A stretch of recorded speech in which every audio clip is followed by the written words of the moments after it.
Bonjour, voici maintenant la capsule de la section 3.3, la résolution d'équations et la validation à la page 117 de votre cahier Point de mire.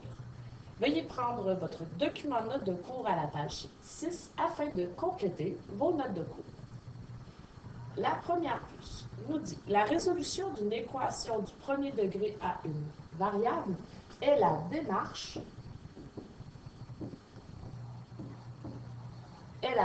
qui vise à trouver la ou les valeurs de la variable qui vérifie l'équation. C'est-à-dire qui la rend vraie.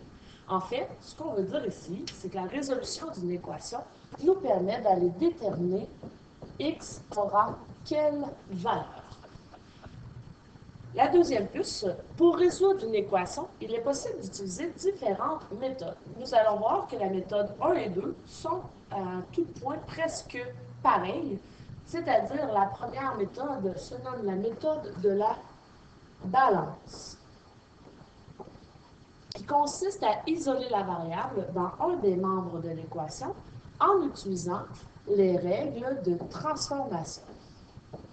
Donc, les règles de transformation.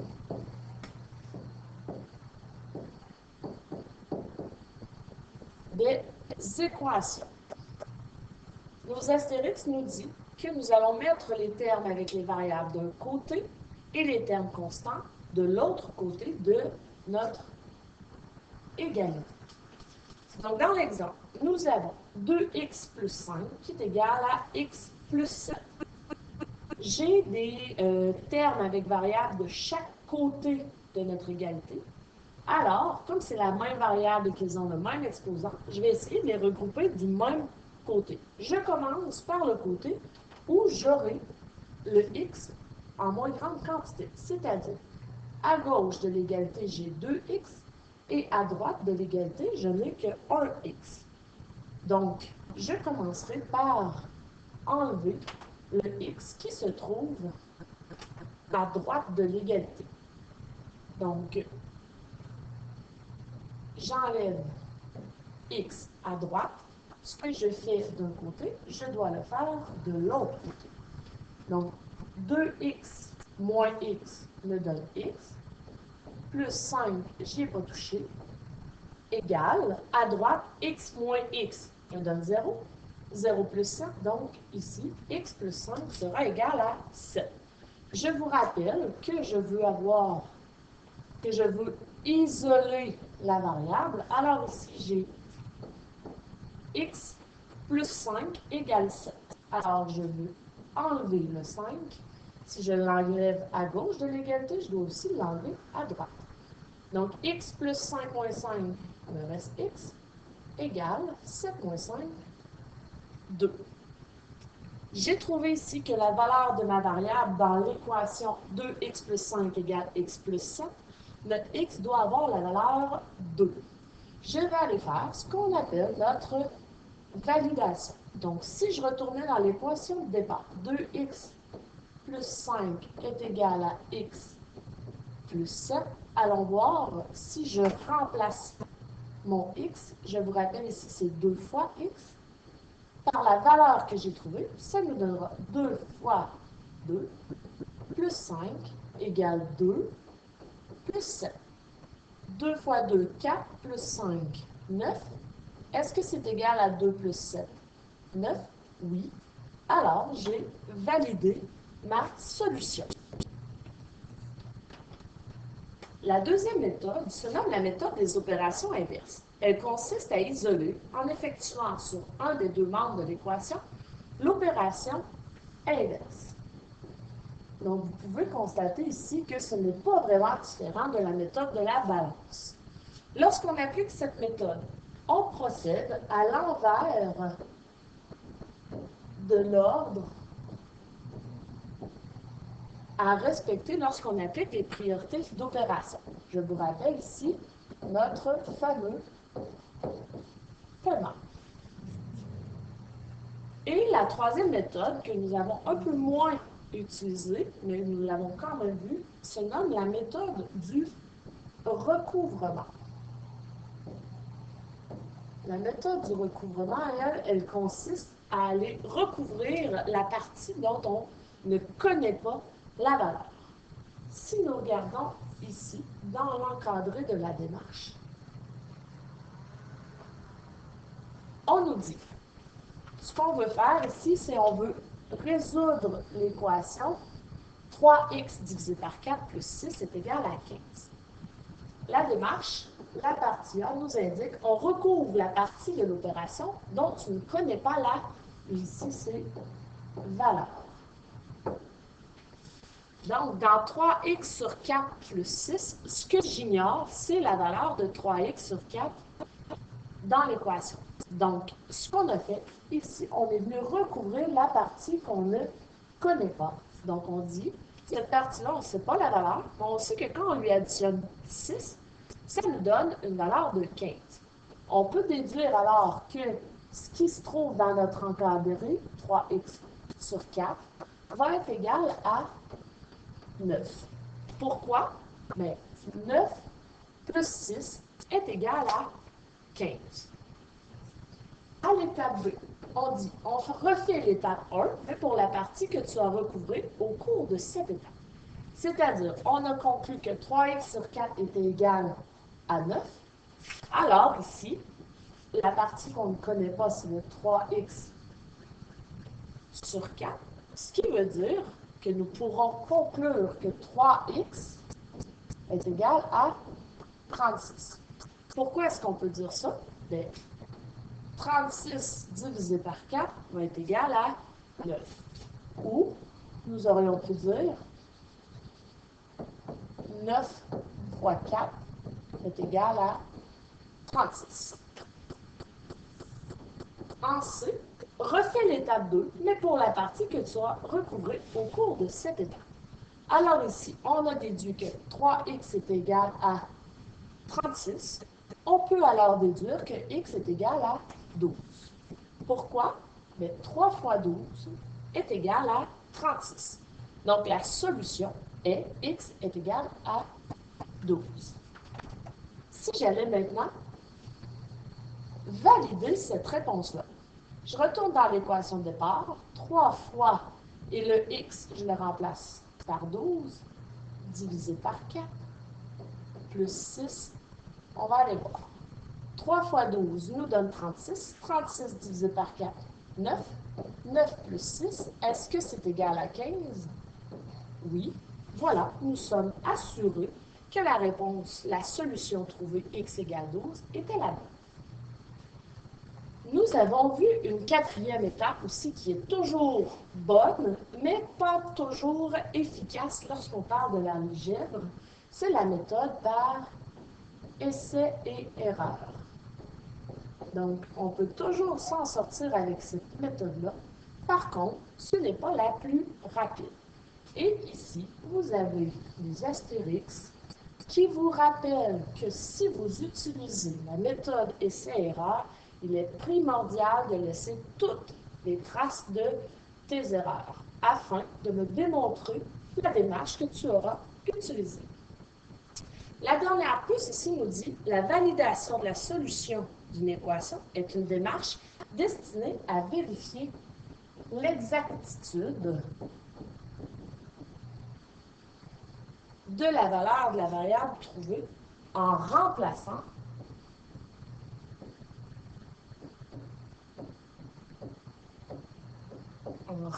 la variable par la solution. Ici, la validation n'est pas sujette à évaluation. Par contre, elle vous permet de constater si votre résultat est le bon. Voilà pour la prise de notes. Maintenant, va à la page 7 de ton document, fais les 2 exercices qui se trouvent là afin de vérifier ta compréhension de résolution d'équations et de validation. Bon travail. Maintenant, faisons la résolution d'équations ainsi que la validation. Donc, premier exemple, x plus 9 égale 12. Résoudre l'équation, je vous rappelle qu'on cherche à aller déterminer la valeur de notre variable, qui ici est le x. Donc, x plus 9 égale 12. Si je veux enlever le 9, j'utilise les opérations inverses. Donc, moins 9. Si je le fais du côté gauche de l'égalité, je dois le faire aussi à droite. Donc, à gauche, il me reste x plus 9 moins 9. Donc, il me reste x qui est égal à 12 moins 9, 3. On me demande de faire la validation. Donc, ma validation, x plus 9 égale 12. Je remplace mon x par la valeur que j'ai trouvée. Donc, 3 plus 9, est-ce que c'est égal à 12? Oui. Voilà pour ce qui est de la validation. Deuxième exemple, x moins 9 égale 1. Donc, si je veux enlever le moins 9, je devrais faire plus 9 de chaque côté, plus 9 à gauche, plus 9 à droite, ce qui nous donnera x moins 9 plus 9. Donc ici, il nous restera x. 1 plus 9, 10. Voici pour la validation. Je retourne dans l'exemple du haut, dans l'équation. 10 moins 9, est-ce que c'est égal à 1? Oui. Ma validation est faite. Et la solution est la bonne, c'est-à-dire x égale 10. 3,5 fois x est égal à 11,9. Moi, je veux arriver à x égale une solution, alors je dois utiliser les opérations inverses. Quelle est l'opération inverse d'une multiplication? C'est la division. Alors, je divise par le coefficient qui y a devant ma variable, c'est-à-dire 3,5. Si je le fais à gauche de l'équation, je dois aussi le faire à droite. Ce qui nous donnera ici, x est égal à 3,4. Et afin de valider cette solution, je vais aller faire 3,5 fois 3,4, ce qui me donne 11,9. Voici pour cette solution. Le quatrième exemple, nous avons x divisé par 4 est égal à 12. Donc, si je veux utiliser les opérations inverses pour enlever le divisé par 4, je vais utiliser la multiplication. Donc, 4 fois x divisé par 4. Je n'oublie pas, si je veux garder mon égalité, je dois multiplier par 4 de l'autre côté aussi. Donc, 4 fois x divisé par 4, ça va donner 1x. Et 12 fois 4, 48. Maintenant, je vais valider, c'est-à-dire je remplace ma valeur de x dans l'équation de départ. 48 divisé par 4, est-ce que c'est égal à 12? Oui. Alors, x égale 48, c'est ma solution. Au numéro 5, ici, on vous demande aussi de résoudre l'équation et de la valider. Donc, on va aller chercher la valeur de x pour laquelle cette équation-là est vraie. Contrairement au numéro 1, ici, la particularité, c'est qu'on a mis des termes en x de chaque côté de l'égalité. Donc, avant de commencer à vouloir résoudre l'équation, je dois regrouper les termes en x d'un côté de l'égalité et les termes constants de l'autre côté. Pour faire ça, première étape, je regarde mon terme de gauche, 3x plus 3, et mon terme de droite, 2x plus 8. À droite, j'ai 2x et à gauche, j'en ai 3. Donc, ce que je ferai, je vais commencer par enlever les termes en x à droite puisque j'en ai le moins. Donc, moins 2x à droite, je dois faire moins 2x à gauche. 3x moins 2x, il me reste x. Le plus 3, je n'y ai pas touché encore. 2x moins 2x, il n'y en a plus. Il me restera alors le plus 8. X plus 3 égale 8. Je veux avoir seulement que x à gauche. Alors, ce que je ferai pour enlever plus 3, je vais faire l'opération inverse, moins 3. Si je le fais à gauche, je dois le faire à droite. Alors, x sera égal à 5. Maintenant, voyons pour la validation. Alors, si je dis 3 fois 5 plus 3, est-ce que ce sera égal à 2 fois 5 plus 8? 3 fois 5, ça me donne 15. 15 plus 3, est-ce que ce sera égal à 10 plus 8? Alors, 18, est-ce que c'est égal à 18? Oui, la validation est faite. Les exemples suivants. Donc, moins 3x, ce qui me laisse 3x plus 6 est égal à moins 9. Très important ici de conserver les signes négatifs. Donc, je dois enlever le plus 6. Je fais moins 6, qui me laisse 3x va être égal à moins 9, moins 6. Au besoin, utilisez votre calculatrice. Ça me donnera moins 15. 3 fois x, donc si je veux enlever le 3 fois le coefficient, je dois diviser par 3. Et je divise par 3 de chaque côté, ce qui me donnera x égale à moins 5. Maintenant, pour ce qui est de la validation, 6 fois moins 5 plus 6, est-ce que ce sera égal à 3 fois moins 5 moins 9? Vérifions. 6 fois moins 5, ça donne moins 30. Moins 30 plus 6. 3 fois moins 5, ça fait moins 15. Moins 15, moins 9. Donc, moins 30 plus 6 nous donne moins 24. Et moins 15, moins 9 nous donne aussi moins 24. Alors, ma validation est réglée et la solution est x égale moins 5.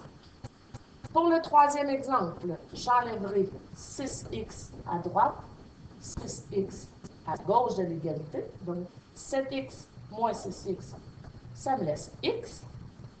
Le plus 7, je n'y ai pas touché. Et à droite, ici, 6x moins 6x, ce sera égal à 0. Ce n'est pas égal à x, puisque j'ai enlevé complètement les 6x. Maintenant, je veux avoir x égale la solution. Donc, je dois enlever le plus 7, opération inverse, moins 7 de chaque côté. Donc, x sera égal à moins 7. Validation.